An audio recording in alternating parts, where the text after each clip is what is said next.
Bismillahirrahmanirrahim. Assalamualaikum warahmatullahi wabarakatuh.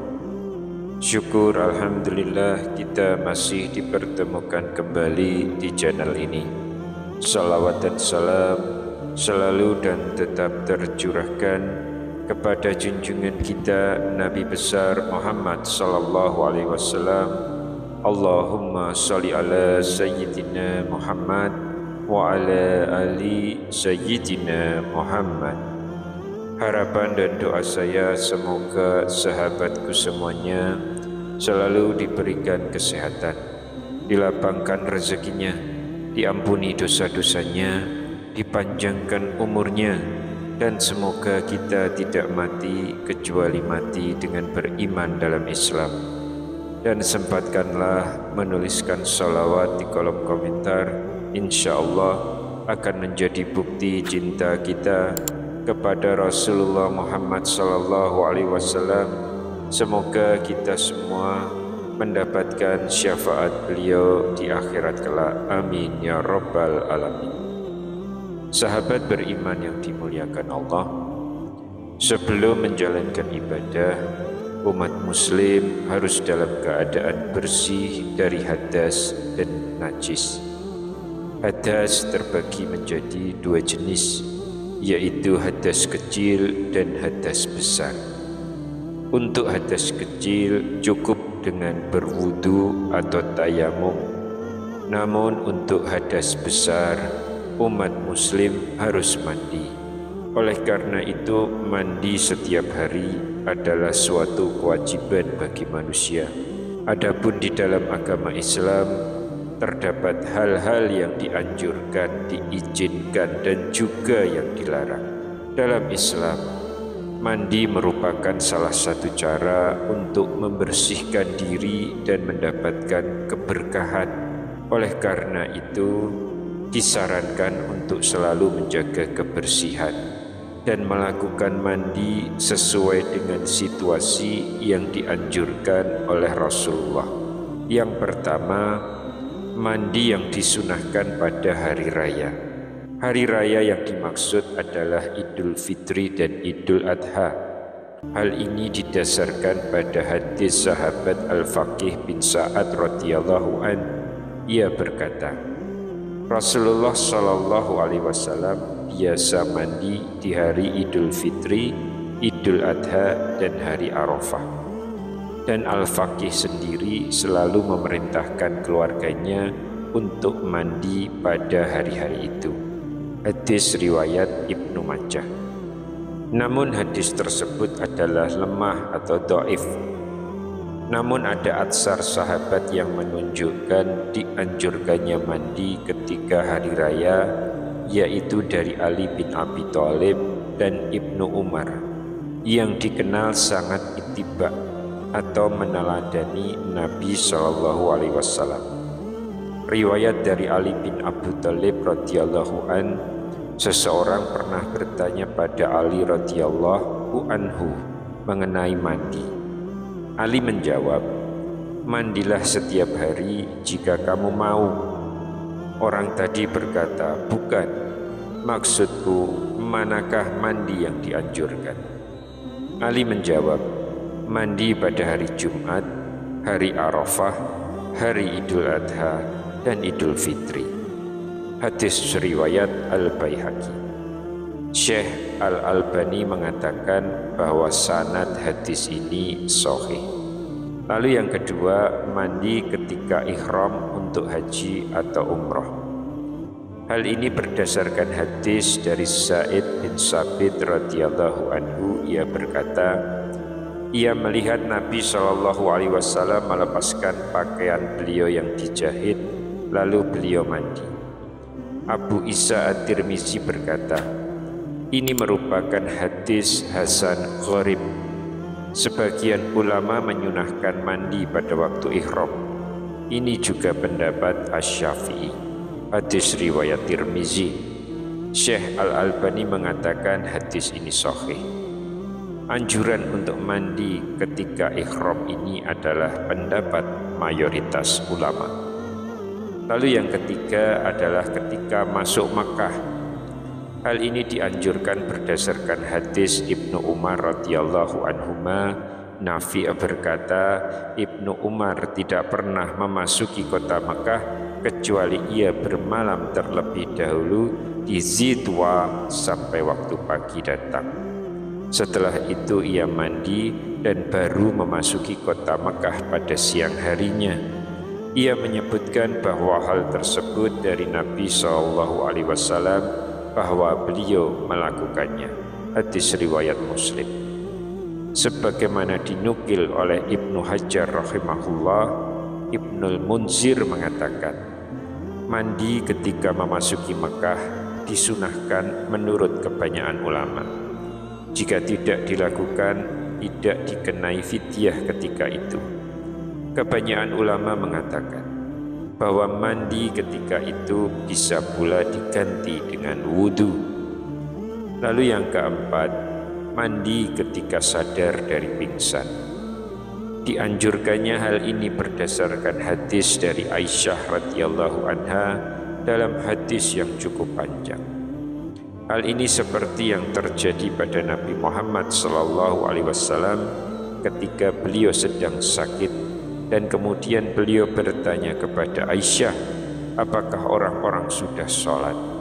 Dan Aisyah menjawab bahwa orang-orang belum sholat karena menunggu Nabi Muhammad SAW. Sehingga Nabi kemudian meminta air dalam bejana untuk digunakan beliau mandi. Namun saat beliau akan berangkat, beliau pingsan lagi, dan saat sadar, beliau meminta air dalam bejana untuk digunakan beliau mandi.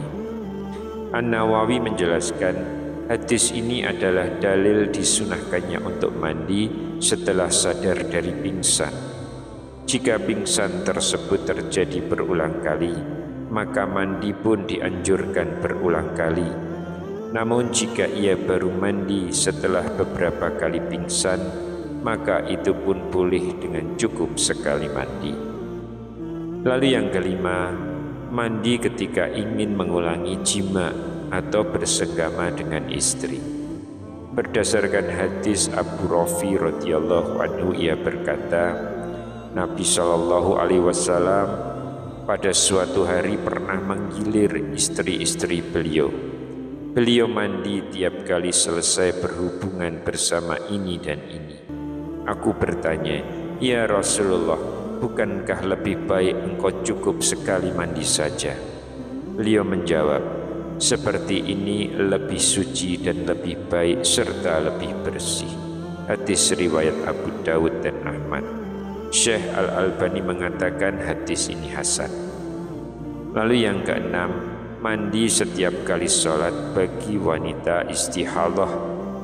Ini disunahkan berdasarkan hadis Aisyah radhiyallahu anha. Ia berkata, Ummu Habibah mengeluarkan darah istihadah, darah penyakit selama 7 tahun. Lalu ia bertanya kepada Rasulullah SAW tentang masalah itu. Beliau lalu memerintahkan kepadanya untuk mandi. Beliau bersabda, ini akibat urat yang luka atau darah penyakit. Maka Ummu Habibah selalu mandi untuk setiap kali sholat. Hadis riwayat Bukhari dan Muslim. Lalu yang ketujuh, mandi setelah memandikan mayit. Dari Abu Hurairah, Nabi SAW bersabda, setelah memandikan mayit, maka hendaklah mandi, dan setelah memikulnya, hendaklah berwudu. Hadis riwayat Tirmizi. Syekh Al-Albani mengatakan hadis ini sahih. Para ulama berselisih pendapat mengenai orang yang memandikan mayit. Sebagian mereka dari kalangan sahabat Nabi dan yang lainnya berpendapat, jika dia memandikan mayit, maka dia wajib mandi. Dan sebagian mereka berpendapat dia hanya wajib berwudu. Pendapat yang tepat dalam masalah ini adalah seseorang yang memandikan mayit tidak diwajibkan mandi hanya disunahkan saja. Inilah pendapat mayoritas ulama dari para sahabat dan ulama sesudahnya. Namun minimal ia bisa berwudu sebagaimana pendapat sebagian ulama yang kami sebutkan tadi. Wallahu a'lam bishawab. Lalu yang kedelapan, mandi Jumat. Mandi Jumat disunahkan menurut mayoritas ulama, sedangkan ulama lain mewajibkan hal ini. Oleh karena itu, sudah sepantasnya mandi Jumat jangan ditinggalkan. Inilah pilihan yang lebih selamat ketika menghadapi perselisihan ulama yang ada. Dalam hadis Ibnu Umar disebutkan bahwa Nabi SAW bersabda, barang siapa menghadiri sholat Jumat, baik laki-laki maupun perempuan, maka hendaklah ia mandi. Sedangkan yang tidak menghadirinya, baik laki-laki maupun perempuan, maka ia tidak punya keharusan untuk mandi. Hadis riwayat Al-Baihaqi. An-Nawawi mengatakan hadis ini sahih. Al-Bahuti Al-Hambali rahimahullah mengatakan, awal mandi Jumat adalah ketika terbit fajar dan tidak boleh sebelumnya.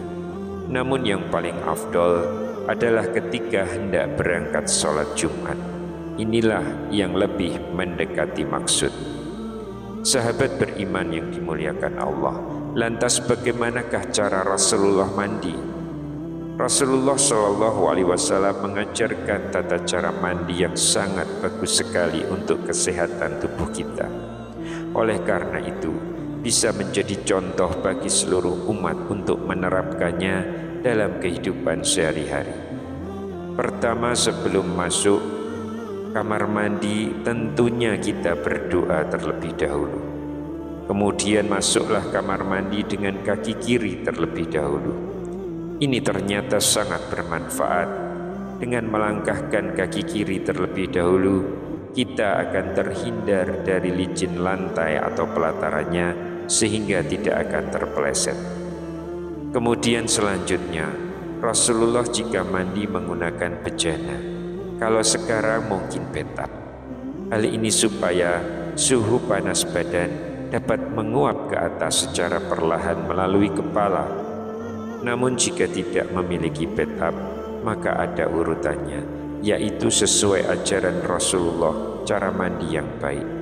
Karena jika kita masuk kamar mandi, kemudian kita buka baju dan langsung kepala dulu yang disiram, akan bahaya karena suhu panas tubuh tidak dapat keluar. Ini bisa mengakibatkan pembuluh darah di kepala menjadi beku dan tersumbat, yang bisa berakibat stroke dan banyak yang terjatuh di kamar mandi. Jadi cara Rasulullah yang pertama adalah bermula dari segayung air siram di telapak kaki. Yang kedua, segayung air di betis. Yang ketiga, segayung di paha. Yang keempat, segayung di perut. Lalu yang kelima, segayung di bahu. Lalu yang keenam, berhenti sejenak 5-10 detik dan kita akan merasakan seperti uap atau adanya angin yang keluar dari ubun-ubun kepala hingga meremang. Setelah itu lanjut dengan mandi seperti biasa. Hikmahnya adalah seperti pada gelas yang diisi dengan air panas, kemudian kita isi dengan air dingin, maka yang terjadi adalah gelas itu retak. Itu sangat berbahaya jika terjadi pada tubuh kita. Maka itulah yang terjadi jika kita langsung menyiram pada badan atau kepala kita dengan air ketika mandi. Itulah yang menyebabkan penyebab badan menjadi kurang sehat ketika cara mandi kita yang selama ini tidak benar dan tidak mengikuti cara mandi Rasulullah SAW. Sahabat beriman yang dimuliakan Allah, lantas apakah ada waktu yang dilarang oleh Islam untuk mandi? Tidak ada hadis sahih yang menjelaskan larangan umat Islam untuk mandi di setiap waktunya.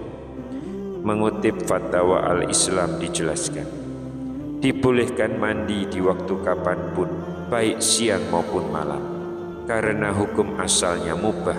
sementara tidak ada dalil yang melarang mandi setelah asar, menjelang maghrib atau waktu-waktu lain. Baca Fatwa Al-Aslam. Hanya saja kita harus tetap jaga doa dan zikir, terutama doa masuk kamar mandi, dan jangan lupa agar aurat tidak terlihat jin. Wallahu a'lam bishawab. Demikian yang bisa saya sampaikan di kesempatan kali ini. Semoga dapat memberi manfaat untuk kita semua. Amin ya rabbal alamin. Wassalamualaikum warahmatullahi wabarakatuh.